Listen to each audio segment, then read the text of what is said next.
Hey guys, welcome again to my YouTube channel English with Khushi. So today we will discuss about two objects of the verb. When we have two objects of our verb, like in the sentence I forgave him for his fault. इस sentence के बाद अंदर हमारे पास दो हमारे objects है, एक तो है him और एक है for his fault. तो हमारे objects के दो टाइप होते हैं, एक होता है डायरेक्ट ऑब्जेक्ट, जैसे कि आप लिख रहे हैं डायरेक्ट और इनडायरेक्ट. डायरेक्ट ऑब्जेक्ट होते हैं living, non living things. Non living things हमारी डायरेक्ट ऑब्जेक्ट होंगे और लिविंग थिंग्स हमारी इनडायरेक्ट ऑब्जेक्ट के अंदर आएंगे. जैसे फर्स्ट के अंदर हमारे पास दो ऑब्जेक्ट्स है, हिम और फॉर हिज फॉल्ट. इसके अंदर से हिम हमारा लिविंग ऑब्जेक्ट है और for his fault non living. तो हिम हमारा हुआ इनडायरेक्ट ऑब्जेक्ट और फॉर हिज फॉल्ट हुआ डायरेक्ट ऑब्जेक्ट. तो इसके अंदर सबसे पहले हम लोग डायरेक्ट ऑब्जेक्ट को आगे लाकर हमारा सेंटेंस किस टाइप में बना सकते हैं वो लिखते हैं. तो फॉर हिज फॉल्ट आगे आएगा, फॉर हिज फॉल्ट. अब यहां पर हम एज इट इज लिखेंगे, हिम का हो जाएगा he, for his fault he was forgiven by मी.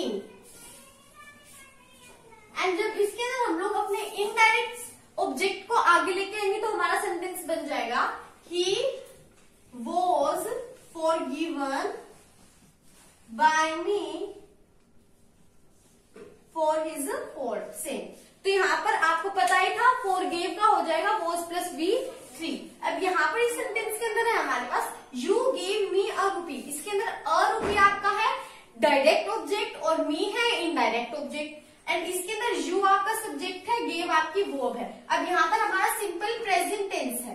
कौन सा टेंस है? Simple present. तो इसके अंदर आपका फॉर्मूला रहेगा V1 प्लस एस या ES, जो कि चेंज हो जाएगा. सॉरी, सिंपल पास्ट है, V2 है इसके अंदर, ये चेंज हो जाएगा हमारा वॉज वर प्लस V3. तो अब इसको हम लिखेंगे अ रुपी वॉज गिवन. अब पहले हम लोग टू लिखते हैं, जहां पर भी आपके पास दो सिचुएशन आ जाती है, टू और बाय, ये दोनों ही लिखने होते हैं. तो सबसे पहले आप लोग टू लिखेंगे, उसके बाद आप लोग बाय लिखेंगे. तो यहाँ पर आप लिखेंगे a rupee was given to me by you. Okay. And जब हम इनडायरेक्ट ऑब्जेक्ट को आगे लेके आएंगे, यानी मी को आगे लेके आएंगे, तो बन जाएगा I was given a rupee by, sorry to, I was given a rupee by you. Okay. इसके अंदर हमें करना क्या था, हमारे डायरेक्ट ऑब्जेक्ट को, एक के अंदर हम लोग डायरेक्ट ऑब्जेक्ट को आगे ला रहे थे, इनडायरेक्ट को पीछे रख रहे थे. एक के अंदर इनडायरेक्ट को आगे ले रहे थे, डायरेक्ट को पीछे ले रहे थे. और ये बात ध्यान रखना, डायरेक्ट को आगे लेते टाइम हमारे पास कुछ सिचुएशंस के अंदर हमें टू भी यूज करना पड़ता है. ओके. जैसे इसके अंदर करा है टू, यहाँ पर हमने मी के साथ टू लगाया और यू के साथ बाय लगाया. अब हम कुछ और सेंटेंसेस करेंगे इससे रिलेटेड. ओके.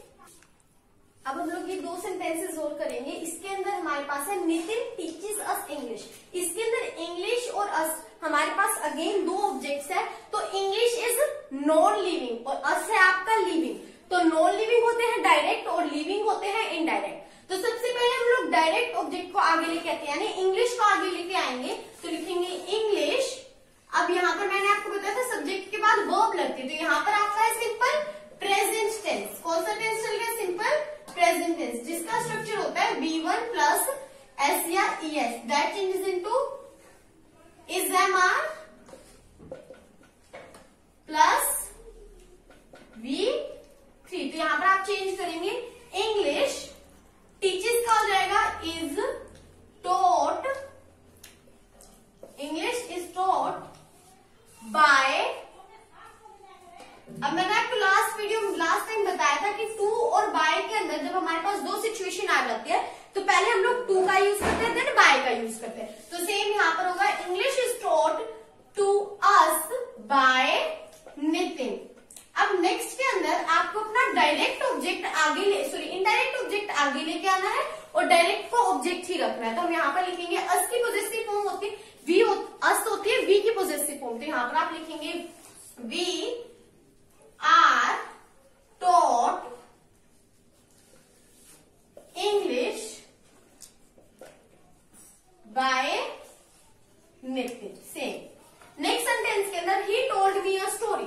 मी यहाँ पर इनडायरेक्ट है और स्टोरी यहाँ पर डायरेक्ट है. और ही आपका सब्जेक्ट है, तो यहाँ पर पहले आप डायरेक्ट को आगे लेके आएंगे, अ स्टोरी। अब यहाँ पर जो टोल्ड है वो हमारा सिंपल पास्ट टेंस जा रहा है, तो हम यहाँ पर लिखेंगे ही अ स्टोरी वॉज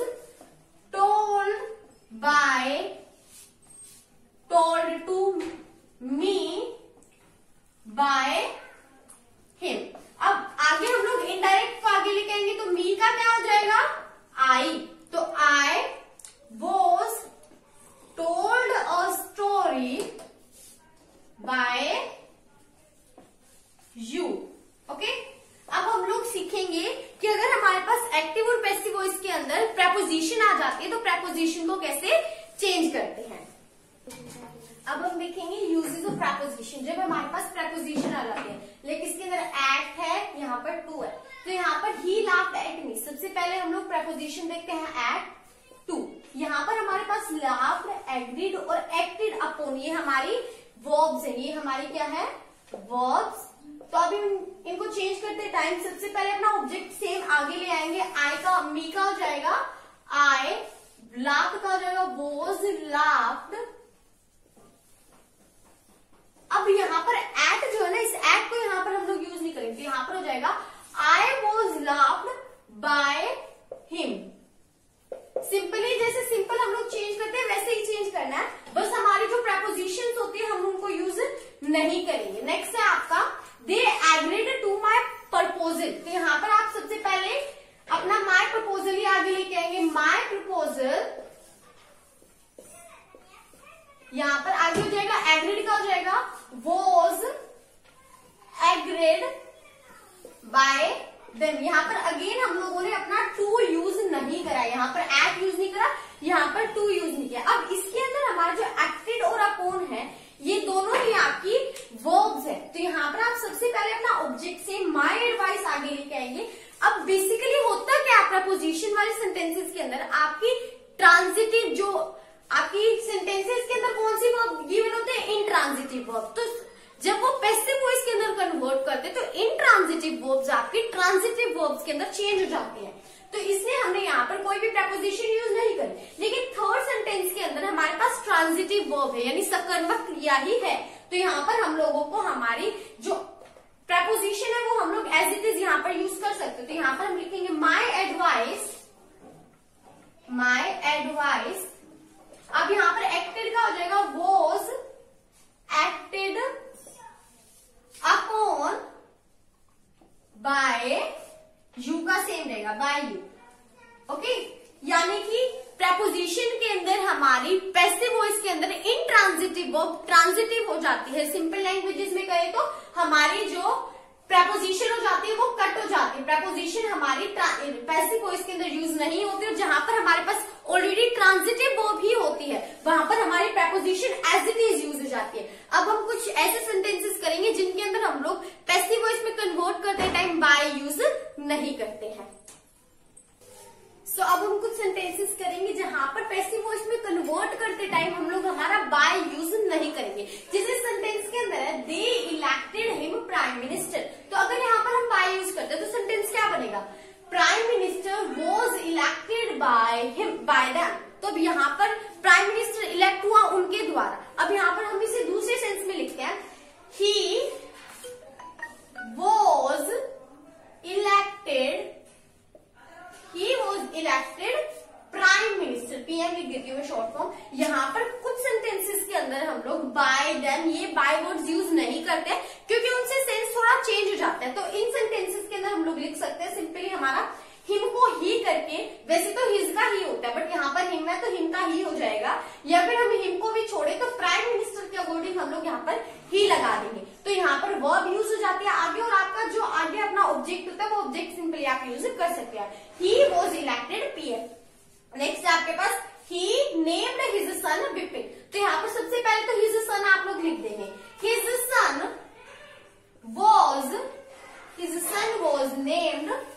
अब यहाँ पे जो विपिन है ना, विपिन आप एज इट इज लिख देंगे, his son was named Vipin. Next sentence के अंदर the people proclaimed him king, इसके अंदर हिम किंग आपका ऑब्जेक्ट है, तो हिम किंग को अभी आप आगे नहीं लेके आए, तो यहाँ पर आपको ही यूज करना पड़ेगा। क्यों ही यूज करना पड़ेगा, अब आप बात तो क्लियर हो रही होगी कि ये जो हिम किंग है, किंग तो हमेशा मेल ही होता है और मेल के साथ हम लोग ही यूज करते हैं। तो यहाँ पर आप लोग लिखेंगे ही, और प्रोक्लेम्ड का हो जाएगा ही वॉज प्रोक्लेम्ड, सेम इसकी तरह ही वॉज प्रोक्लेम्ड किंग। यहाँ पर आप लिखेंगे ही वॉज प्रोक्लेम्ड किंग। अब हम कुछ सेंटेंसेस करेंगे इंपेरेटिव सेंटेंसेस, कि इंपेरेटिव सेंटेंसेस को हम लोग कैसे चेंज करते हैं। इन सेंटेंसेस के अंदर हम लोगों ने बिना बाय के सेंटेंसेस लिखना स्टार्ट करा है। अब हम लोग सीखेंगे कि पैसिव वॉइस के अंदर ही चेंज करते टाइम इंपेरेटिव सेंटेंसेस हमारे बिना पैसिव वॉइस के अंदर हमारे सेंटेंसेस इंपेरेटिव सेंटेंसेस के अंदर कैसे चेंज हो सकते हैं। तो अब कुछ सेंटेंसेस करते हैं। अब हम कुछ इंपेरेटिव सेंटेंसेस करेंगे। तो इंपेरेटिव सेंटेंसेस मैंने लास्ट वीडियो के अंदर भी आपको उन सब के स्ट्रक्चर बता दिए थे। तो इसका स्ट्रक्चर होता है let plus be plus V two. तो यहाँ पर आप सबसे पहले हमारा लेट ले आएंगे, सब्जेक्ट ऑब्जेक्ट कुछ भी हो, सबसे पहले इंपेरेटिव सेंटेंसेस के अंदर आपने अपना लेट आगे लिख देना है। तो ऐसे मैं लिखूंगी यहाँ पर लेट सबसे आगे लिख देना है। अब यहाँ पर बी यूज करने और वी टू, तो यहाँ पर आप अपनी वर्ब को फाइंड आउट करेंगे, उससे पहले बी लगाएंगे एंड देन आप अपना लिख देंगे वर्ब की second form let the needy. So पहले आप क्या लिखेंगे, let the needy be help, let the needy be help. यानी सिंपल इसका स्ट्रक्चर बन जाएगा, आपको लेट लगाना है, देन अपना सब्जेक्ट लिख देना जो कि आपका पैसिव वॉइस के अंदर सब्जेक्ट बनेगा, एंड देन आपको वर्ब के साथ बी लगानी है। क्या लगानी है, be, and past participle mean to से V2 लगा देंगे। इस सेंटेंस के अंदर आप अगेन अपना लेट आगे लगाएंगे,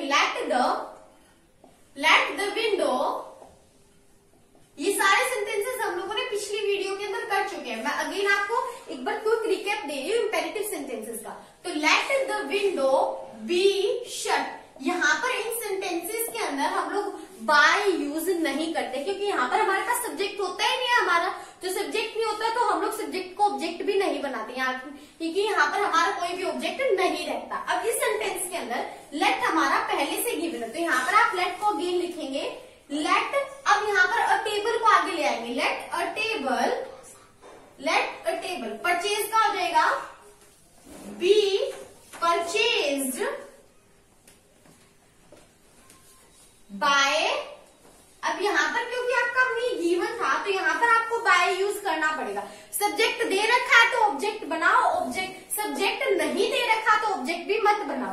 तो let a table purchased by me. अब हम कुछ इंपेरेटिव सेंटेंसेस करेंगे। इंपेरेटिव सेंटेंसेस के अंदर आपके जो वर्ब्स होती हैं, जो भी, जैसे मैंने लिखा वाई शुड यू टॉक, तो यहाँ पर आपका वाई और जो शुड है वो अपनी सेम प्लेस पे ही रहेंगे। आप बस अपने ऑब्जेक्ट को आगे लेंगे, सब्जेक्ट को पीछे ले आएंगे। तो अब हम कुछ सेंटेंसेस करते हैं इंटरोगेटिव सेंटेंसेस से रिलेटेड। अब हम इंटरोगेटिव सेंटेंसेस करेंगे जहां पर अगर आपका मॉडल ऑक्सिलरी जो है वो यूज हो।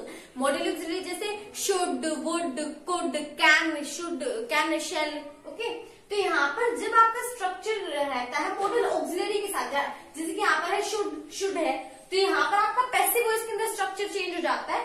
यहाँ पर वाई है ना, वाई, वॉट, हाउ, कुछ भी हो वो एज इट इज होगा। आफ्टर दैट आपकी मॉडल ऑक्सिलरी भी एज इट इज ही रहेगी। उसके बाद आपका सब्जेक्ट आ जाएगा, यानी ऑब्जेक्ट जो सब्जेक्ट बना वो आ जाएगा। देन आपका a form of be, then आपकी बी यूज होगी, एंड देन आपकी V2, रेज की V2, एंड देन आपका ऑब्जेक्ट लग जाएगा। तो यहाँ पर आप लोग कैसे सेंटेंस लिखेंगे, वाई का why as it is, why should. अब यहाँ पर दिस क्वेश्चन आपका आ जाएगा, वाई शुड दिस क्वेश्चन। अब यहाँ पर रेज का हो जाएगा बी रेज्ड, एंड यू का हो जाएगा बाय यू।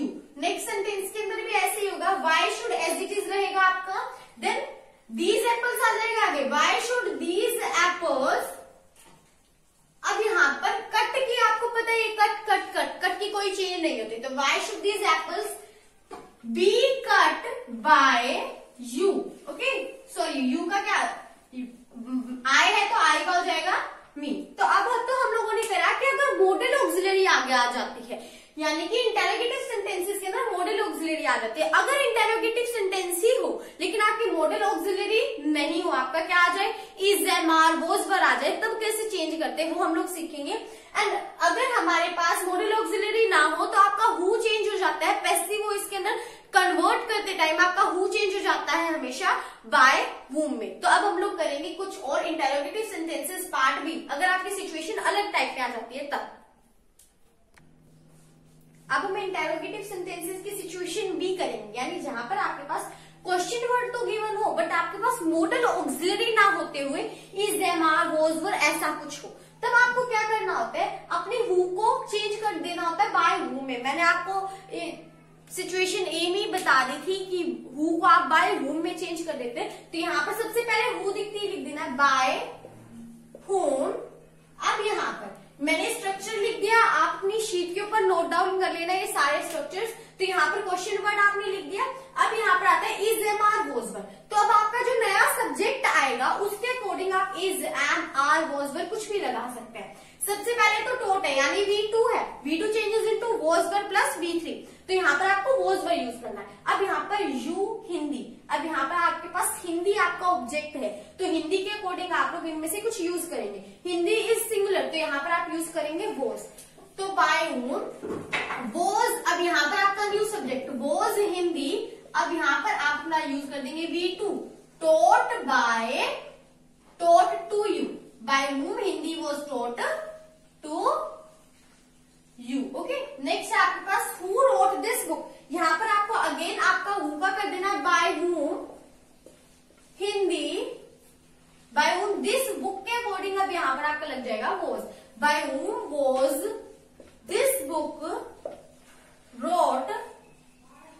अब यहाँ पर आपके पास जो सब्जेक्ट है, सब्जेक्ट नहीं गिवन, तो यहाँ पर आप सब्जेक्ट यूज नहीं करेंगे। नेक्स्ट के अंदर है व्हेन डिड यू अब्यूज हर। अब इसके अंदर आपके पास अब्यूज हर आपका सब्जेक्ट है तो हर के अकॉर्डिंग आपको इनमें से कुछ यूज करना पड़ेगा। अब यहाँ पर डिड है तो डिड मैंने आपको बताया था, वेरी वेरी फर्स्ट वीडियो में ही बता दिया था डू, डिड, डज को कैसे यूज करना। तो डिड आपका पास्ट टेंस में है और पास्ट टेंस के अंदर आप लोग वॉज, वर यूज करते थे। यहाँ पर आपका लग जाएगा व्हेन का सेम रहेगा, व्हेन किसी में चेंज नहीं होता। व्हेन डिड का हो जाएगा हर के according was, when was she abused by you। Okay, one more, ये हमारी इस वीडियो का लास्ट पार्ट था एंड इन दिस वीडियो हम लोगों ने हमारा पूरा एक्टिव एंड पैसिव वॉइस का चैप्टर कवर कर लिया है। और इसके अंदर वन मोर थिंग, अगर आपके पास हु होता है ना तो आपको अपना टू या बाय यूज नहीं करना होता। क्यों? क्योंकि हु के अंदर तो हमसे वो खुद क्वेश्चन पूछ रहा है कि कौन, यानी हमें सब्जेक्ट हमारा दे नहीं रखा होता। तो इस सेंटेंस, इस पार्ट के अंदर हम लोगों ने इंटेरोगेटिव सेंटेंसेस भी क्लियर कर लिए हैं। ये हमारी वीडियो का लास्ट पार्ट था। अब हमारी नेक्स्ट वीडियो आप जिस भी टॉपिक पे कमेंट करेंगे उसी टॉपिक पर बनेगी और उस वीडियो के अंदर ही एट द एंड मैं आपको इस पूरे के पूरे चैप्टर का एक आपको मैं फॉर्मूला शीट प्रोवाइड कर दूंगी और साथ ही साथ इसके आपको प्रैक्टिस शीट्स भी मिल जाएंगे at the end of the video. Till that bye bye, take care.